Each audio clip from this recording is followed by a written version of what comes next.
میرا شوہر بیرون ملک رہتا تھا. میں اور میری ساس گھر میں اکیلے رہتے تھے. میری ساس بیوہ تھی. وہ روزانہ شام کو کھانا بنا کر لے جاتی اور کہتی کہ کسی یتیم مسکین کو دے آتی ہوں, تمہارے سسر کو ثواب ملے گا. ایک دن ساس بے ہوش ہو گئی اور ڈاکٹر کو دکھایا تو ڈاکٹر کہتی کہ تمہاری ساس حاملہ ہے. میں نے ساس کو کچھ نہ بتایا اور اگلے دن ساس کا پیچھا کیا تو ساس ایک پرانے گھر گئی. وہاں جا کر جیسے ہی دروازہ کھولا تو میرے سر پر تو آسمان گر گیا, کیونکہ ساس میری شادی غیروں میں ہوئی تھی. میرے آگے پیچھے کوئی نہ تھا. میں ماموں کے گھر میں رہتی تھی, اس لیے ماموں نے جو پہلا رشتہ میرے لیے آیا اس کے لیے ہاں کر دی اور مجھے اپنے گھر سے رخصت کر دیا, کیونکہ ان کی اپنی بھی بیٹیاں شادی کے لیے بیٹھی ہوئی تھیں. تو جھٹ پٹ میں میری شادی نپٹا دی. میں ان کی بیٹیوں سے زیادہ خوبصورت تھی, اس لیے مومانی کو یہ خوف تھا کہ کہیں اچھے سے اچھا رشتہ میرے لیے نہ آ جائے. اس لیے میرے لیے جب ظہیر کا رشتہ آیا تو مومانی نے ماموں کے کان بھرے اور آنن فانن ایسے شادی کر دی میری جیسے میں گھر سے بھاگ جاؤں گی. لیکن میری قسمت اچھی تھی کہ مجھے اتنا اچھا شوہر ملا. میرا شوہر بہت زیادہ امیر نہیں تھا, لیکن میری شادی ہوتے ہی مالی مسائل کا سامنا کرنا پڑ گیا تھا ان کو, کیونکہ میری شادی میں اچھا خاصا خرچہ ہو گیا تھا. میرے شوہر نے کافی قرضہ لے لیا تھا شادی اچھے طریقے سے کرنے کے لیے, اس لیے وہ قرضہ اتارنے کے لیے ان کو ملک سے باہر جانا پڑا تاکہ وہ کچھ پیسے جمع کر کے آ جائیں. قرضہ بھی اتر جائے گا اور اچھے طریقے سے گزر بسر بھی ہو جائے گا. ان کے کاغذات پہلے سے ہی بنے ہوئے تھے, اس لیے وہ کمانے کے لیے دبئی چلے گئے, جہاں پر محنت مزدوری کرنی تھی انہیں. ابھی میری شادی کو 2 مہینے ہی ہوئے تھے کہ میرا شوہر ملک سے باہر چلا گیا اور مجھے بہت افسوس ہو رہا تھا. میں نے اپنے شوہر کے ساتھ زیادہ وقت نہیں گزارا تھا. ظہیر نے مجھے کہا کہ میں جلدی واپس آ جاؤں گا, تھوڑا سا صبر کرنا. مالی پریشانیاں بہت زیادہ ہیں, صرف شادی ہی نہیں اپنا گھر بنانے کے لیے بھی کوشش کر رہا ہوں, کیونکہ ابھی ہم کرائے کے گھر میں رہتے ہیں. کیا تم نہیں چاہتی کہ ہمارا اپنا گھر ہو؟ اس قسم کی باتیں کر کے ظہیر نے میری اداسی کو دور کرنے کی کوشش کی, کیونکہ ان کے جانے کی خبر سن کر میں کافی دنوں سے اداس تھی. پھر میں نے سوچا کہ وہ ٹھیک ہی کہہ رہے ہیں, مجھے تھوڑا سا انتظار کرنا ہوگا. اس کے بعد جب مالی حالات صحیح ہو جائیں گے تو ہم ایک خوشگوار زندگی کا آغاز کریں گے. اپنے شوہر کو تو میں ڈھیر ساری دعاؤں کے ساتھ ملک سے باہر رخصت کر دیا تھا, لیکن اب اس گھر میں اور میری ساس رہ گئی تھی. اس تھوڑے سے عرصے میں میری ساس سے زیادہ بات نہیں ہوئی تھی, کیونکہ مجھے پتا تھا کہ میرے پاس اپنے شوہر کے ساتھ وقت گزارنے کے لیے بہت کم وقت ہے. اس لیے شادی سے لے کر اب تک کا سارا عرصہ دن رات میں نے اپنے شوہر کے ساتھ ہی گزارے تھے. اپنی ساس کے ساتھ بیٹھنے اور بات کرنے کا تو مجھے نہ وقت ملتا تھا, نہ ہی فی الحال کوئی ضرورت تھی. میں تو بس ان کو کھانا بنا کر دیتی تھی اور وہ چپ چاپ کھا لیتی تھی. میری ساس سارا دن اور ساری رات کیا کرتی رہتی تھی, مجھ سے اس سے کوئی سروکار نہیں تھا. لیکن اب جب کہ میرے شوہر چلے گئے تھے تو گھر میں اور میری ساس تھے, اس لیے ہم دونوں کی تھوڑی بہت بات چیت ہو جایا کرتی تھی. لیکن میری ساس کچھ عجیب سی تھی. وہ عام ساسوں کی طرح نہیں تھی. کام نہ کرنے پر مجھے کچھ نہیں کہتی تھی, خاموشی سے خود کام کر دیا کرتی تھی. مجھے اگر جاگنے میں دیر ہو جاتی تو وہ ناشتہ بنا دیا کرتی تھی, میرے میلے کچیلے کپڑے دھونے لگ جاتی. ان تمام باتوں سے مجھے مسرت نہیں ملی تھی, بلکہ غصہ آنے لگا تھا. ایک دن میں نے ان سے کہہ دیا کہ آپ محلے والوں کو کیا بتانا چاہتی ہیں کہ آپ کی بہو کو کام نہیں آتا, دن چڑھے سوئی رہتی ہے, اپنے کپڑے نہیں دھو سکتی, صفائی نہیں کر سکتی. دوسرے لفظوں میں تو آپ مجھے بدنام کرنا چاہتی ہیں محلے بھر میں. میرا اتنا سا کہنا تھا کہ اس کے بعد میری ساس نے کسی کام کو ہاتھ نہیں لگایا. اب اگر ہفتوں میں میرے کپڑے میلے کچیلے پڑے رہتے تو وہ نہیں دھوتی تھی. اگر میں دیر سے جاگتی تھی تو چائے ناشتہ نہیں بناتی تھی, صرف وہ اپنے لیے بناتی تھی. مجھے اس بات پر بھی حیرت ہوئی تھی کہ انہوں نے مجھ سے کوئی جھگڑا نہیں کیا تھا, بلکہ خاموشی سے سارے کام چھوڑ دیے. پھر کچھ دن کے بعد ایک عجیب سی بات ہونے لگی. میں جب بھی کھانا بناتی تھی تو وہ مجھ سے کہتی تھی کہ ایک بندے کا کھانا زیادہ بنا دینا. میں نے پوچھا کہ گھر میں تو صرف ہم دونوں ہی ہیں, تو پھر 3 افراد کا کھانا کیوں؟ تو انہوں نے جواب دیا کہ تمہارے سسر حیات نہیں ہیں, اس لیے میں ان کا کھانا کسی غریب کو دوں گی تاکہ ان کو ثواب ملے. اپنی ساس کی یہ بات سن کر مجھے حیرت ہوئی, کیونکہ آج سے پہلے انہوں نے کبھی اس بات کا ذکر بھی نہیں کیا تھا. جب تک میرے شوہر یہاں پر تھے انہوں نے کبھی بھی میرے سسر کا کھانا کسی غریب کو نہیں دیا تھا. حیرت کی بات یہ تھی کہ وہ دن کا کھانا نہیں دیتی تھی, صرف رات کا دینے لگی تھی. میرے ذہن میں کئی قسم کے سوالات ابھرنے لگے تھے. लेकिन मैंने पूछना मुनासिब नहीं समझा था, जबकि मैंने सोचा कि हो सकता है कि वो पहले भी खाना देती रही हूँ। मैं तो अपने शोहर में मगन थी, मैंने कभी देखा भी नहीं कि उन्होंने रात को खाना दिया है किसी गरीब को कि नहीं। लेकिन मुझे उनकी ये बात बहुत अच्छी लगी थी। उनके शोहर के इंतकाल को 2 साल हुए थे और वो उनको एहसाने सवाब पहुंचाने की नीयत से किसी गरीब को खाना दे रही हैं, तो ये अच्छी बात थी। बहुत कम औरतें ऐसी होती हैं जो खावंद की वफात के बाद उनके एहसाने सवाब के लिए कोशिश करती हैं। मैंने अपनी ज़िंदगी में ऐसी औरतें बहुत कम देखी थी और अपनी सास को देखकर तो मुझे बहुत खुशी हुई थी। वो एक रूखी सूखी सी औरत लगती थी जिसे किसी भी चीज़ में कोई दिलचस्पी नहीं थी। मुझे उनमें कभी कोई ख़ास अच्छाई नज़र नहीं आई थी, लेकिन ये बात मुझे बहुत अच्छी लगी थी और मेरे दिल में उनके लिए इज्जत बहुत बढ़ गई थी। ऐसा इसलिए भी हुआ था कि मेरी नई शादी हुई थी और मुझे अपने शोहर से बहुत मोहब्बत थी और मैं उनको याद करती थी तो मैं अपनी सास का दर्द महसूस कर रही थी। मैं सोचती थी कि मैं अपने शोहर से इतनी मोहब्बत करती हूँ कि वो थोड़े अरसे के लिए मजबूरन मुल्क से बाहर गए हैं तो मेरा ये हाल है। हालांकि मुझे उम्मीद है कि वो वापस आ जाएंगे, लेकिन मेरी सास के शोहर तो दुनिया से ही चले गए थे और उन्हें तो उम्मीद भी नहीं थी कि वो कभी वापस आएंगे। ऐसी बात सोचकर ही मेरा दिल डूबने लगता था और फिर मुझे मेरी सास से हमदर्दी होती चली गई। अब हर वो औरत जिसे अपने शोहर से शदीद मोहब्बत हो, मुझे वो औरत अच्छी लगती थी और जो औरतें बिला वजह अपने शोहर की बुराइयां करती थी, मेरा दिल नहीं करता था उनके पास बैठने को भी। मेरी सास रोजाना खाना लेकर घर से बाहर चली जाती थी और काफी देर तक बाहर ही रहती थी, यहाँ तक कि मुझे नींद आने लग जाती थी, लेकिन मुझे जागना होता था क्योंकि मुझे अपनी सास का दरवाजा खोलना होता था। एक दिन बेजार होकर मैंने अपनी सास से कहा कि आप खाना देने जाती हैं तो इतना वक्त क्यों लगाती हैं? मैं जल्दी सोने की आदी हूँ क्योंकि सुबह सवेरे ज़हीर की फ़ोन कॉल का वक्त होता है। मेरी सास ने कहा कि गरीब को खाना देने के बाद मैं पड़ोस में चली जाती हूँ, वहाँ बातें करती हूँ, इसलिए थोड़ी सी देर हो जाती है। आइंदा तुम सो जाया करो और मेरी फिक्र छोड़ दो। मैं दरवाजे को बाहर से ताला लगा कर जाऊंगी और चाबी भी अपने साथ रखूंगी। सास की ये बात सुनकर मुझे सुकून आ गया था, यानी कि मेरा मसला ही हल हो गया था। अब मैं बेफिक्री से सो सकती थी। मेरे शोहर की वहाँ पर नाइट ड्यूटी थी, इसलिए वो रात में मुझसे बात नहीं करते थे और मैं जल्द सो जाया करती थी। हमारी बात सुबह को होती थी और उसके बाद दिन में कई बार होती थी। मैंने सोचा कि सास अकेली बोर होती है, ज़रूर वहाँ रोज़ पड़ोस की औरतों के घर जाकर बैठ जाया करती हैं। मुझे उनके जाने पर कोई एतराज़ नहीं था। ना वो मेरे मामले में मुदाखलत करती थी और ना मैं उनके मामले में। अब तो मैं खुद को खुशकिस्मत तस्वुर करने लगी थी कि मुझे इतनी अच्छी सास मिली है जो कि मुझे कुछ नहीं कहती, वरना शादी से पहले तो सब ने सास का ऐसा खाका मेरे जहन में बना लिया था कि मुझे बहुत खौफ आता था कि ना जाने मेरी सास कैसी होगी। जिंदगी अपने मामूल से रवा दवा थी कि एक दिन अचानक मुझे ऐसी खबर मिली जिसे सुनकर मेरे पैरों तले से जमीन सिरक गई थी और मैं जो इतने अरसे से दिल ही दिल में अपनी सास के कसीदे पढ़ रही थी, उनसे मुझे एक लम्हे में ही नफरत महसूस होने लगी थी। बज़ाहिर मेरी भोली भाली देखने वाली सास अंदर से इतनी शातिर होगी मुझे मालूम भी नहीं था। मैं तो उन्हें इस कदर मासूम समझ रही थी कि जैसे कोई गुनाहों से बिल्कुल पाक मोमना औरत हो, लेकिन मुझे नहीं पता था कि उन्होंने अच्छाई का लिबादा ओढ़ रखा है और जो हकीकत थी वो उसके बिल्कुल बरअक्स थी और बहुत ही खौफनाक और एक गैर अखलाकी हकीकत। ये सब कैसे हो सकता है, मुझे यकीन नहीं आ रहा। ये हकीकत जानकर तो मैं इस कदर परेशान हो गई थी और सोच रही थी कि मैं अपने शौहर को ये सब कुछ बता दूं। भला ये भी कोई बात बताने वाली थी जो मैं किसी को बताती? मैं तो अपने आप से दोहराते हुए शर्मसार हो रही थी। भला मेरी बूढ़ी सास इस तरह से कैसे कर सकती है? लेकिन जब मैंने गौर किया तो इतनी बूढ़ी नहीं थी। मेरी सास ने कहा था कि उनकी शादी जब हुई थी तो उनकी उम्र 14 साल थी। ये कोई तौज्जुब की बात नहीं थी, वाकई में ऐसा होता था। और अब मेरी सास 40 साल से कुछ ऊपर ही होंगी, लेकिन उनकी तबीयत अक्सर खराब रहती थी, जिसकी वजह से ऐसा महसूस होता था कि उन पर बुढ़ापा आ गया है। लेकिन कुछ अरसे से मैंने ये भी देखा था कि उनके चेहरे पर रौनक आने लगी थी एक बार फिर से। एक दिन अचानक वो मेरे सामने कश खाकर गिर पड़ी तो मैं परेशान हो गई। उन्हें होश में लाने की पूरी कोशिश की, लेकिन मेरी कोशिश करने पर भी वो जल्द ही होश में आ गई थी। मैंने उनसे पूछा कि आपको क्या हुआ है, तो उन्होंने कहा कि शायद मेरा ब्लड प्रेशर लो हो गया है। हाँ ठीक है, मैं आपको अस्पताल लेकर चली जाती हूँ।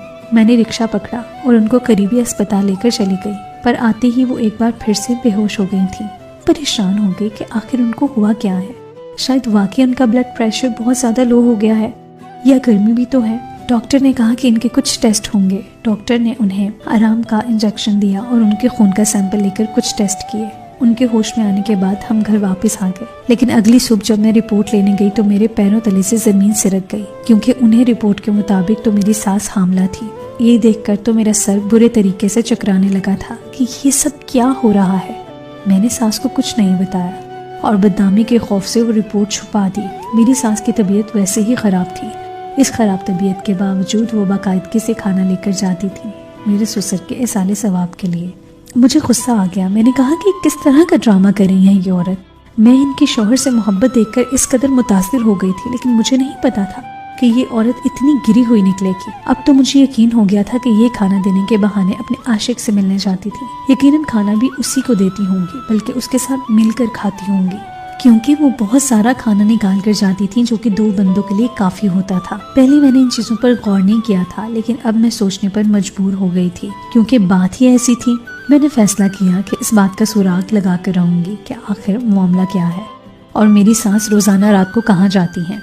मैंने सोचा कि मैं सारे पक्के सबूत इकट्ठे करूंगी, इसके बाद ही अपने शौहर को सारा मामला बताऊंगी। मेरे शौहर को भी पता चले कि उसकी माँ ने कितनी अजीब हरकत की है। इंसान जवानी में तौबा करता है तो बात समझ में आती है, लेकिन बुढ़ापे की दहलीज पर कदम रखते हुए मेरी सास को जरा एहसास नहीं हुआ कि वो पल पल मौत के करीब हो रही हैं।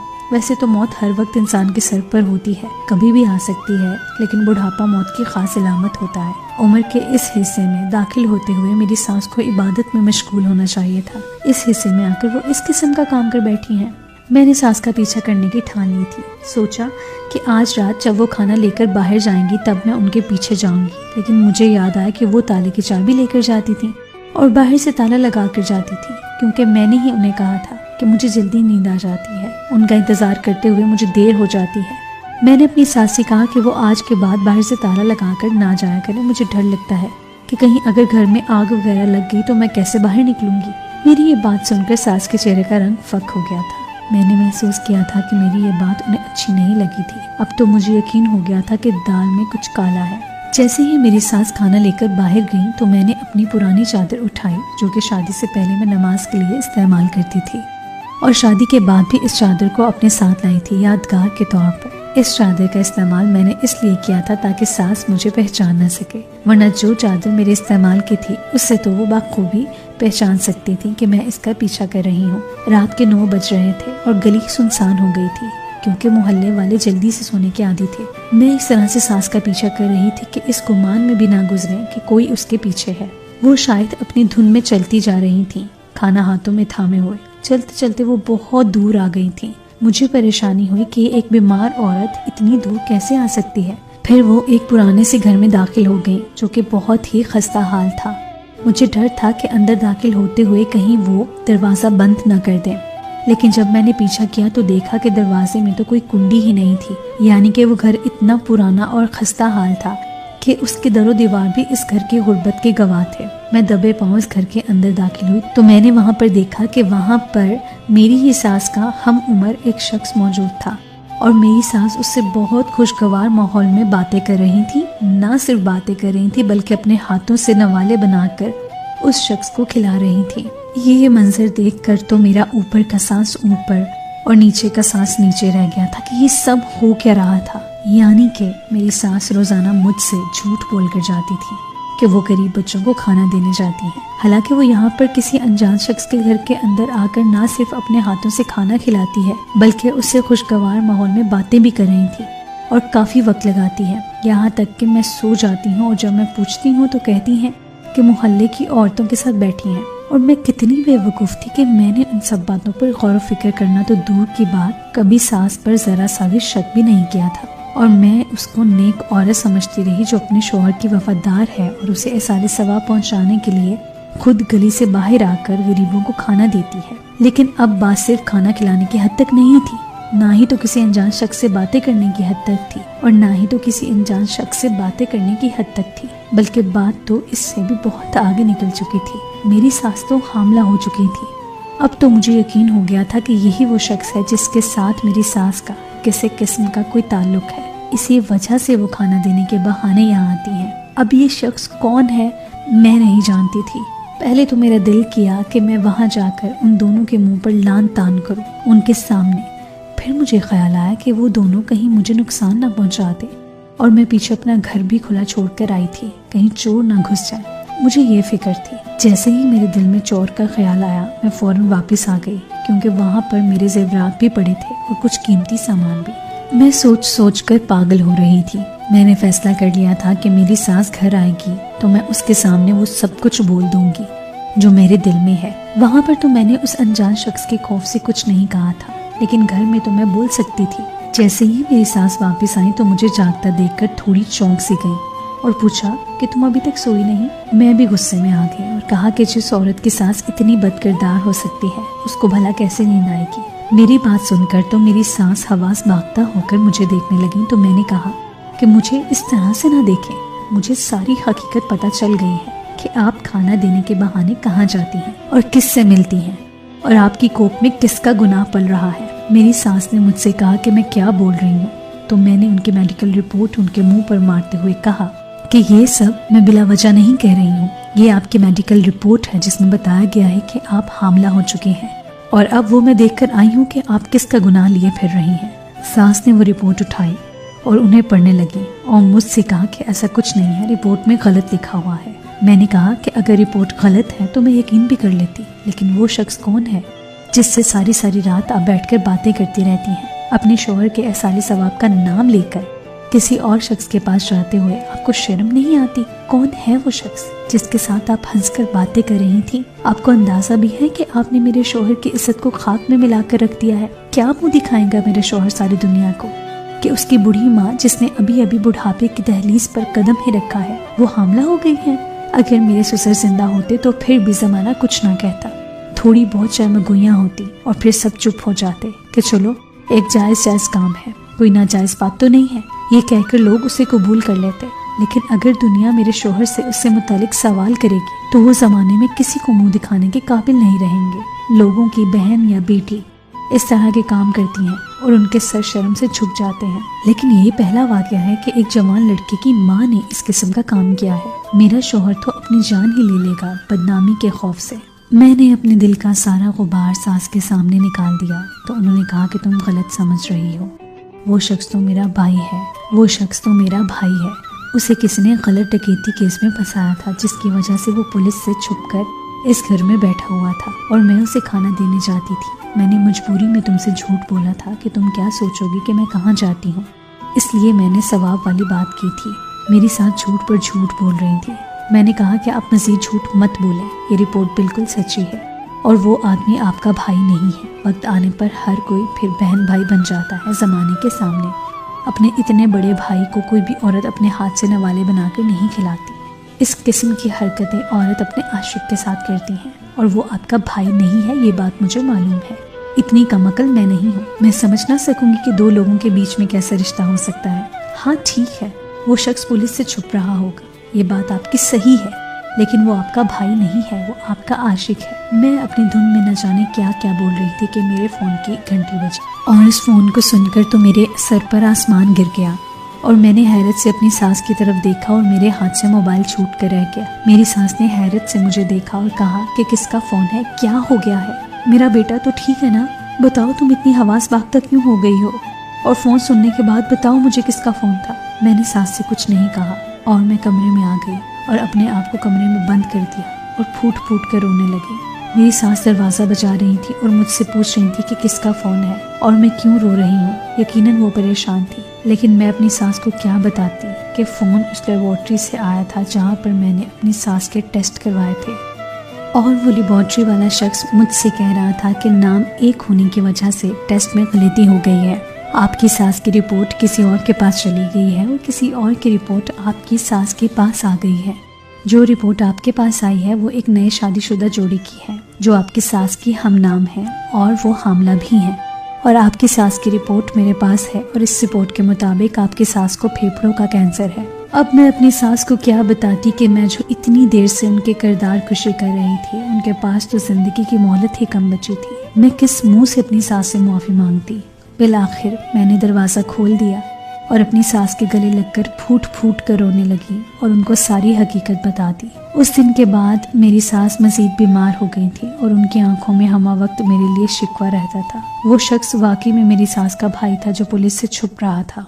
एक छोटी सी गलतफहमी ने सब कुछ बर्बाद करके रख दिया था। मेरी सास कुछ अरसे बाद इस दुनिया से रुखसत हो गई थी क्योंकि उन्हें कैंसर था, लेकिन मैं कभी भी अपने आप को माफ़ नहीं कर पाऊंगी कि मैंने उनको इतना कुछ कहा था। मुझे उनकी बात तहम्मुल से सुननी चाहिए थी, समझनी चाहिए थी और लेबोरेटरी वालों से कहना चाहिए था कि आपकी रिपोर्ट में ज़रूर कोई मसला है, लेकिन बजाय इसके कि मैं ये सब कुछ करती, मैंने आंखें बंद करके हर चीज़ पर भरोसा कर लिया था। काश कि मैं एक पल को सोचती कि रिपोर्ट गलत भी हो सकती है। मुझे ये बात सोचनी चाहिए थी, आगे जाकर डॉक्टर से बात करनी चाहिए थी, लेकिन मैंने अपनी ज़िंदगी की सबसे बड़ी गलती कर दी थी और मेरे दिल में हमेशा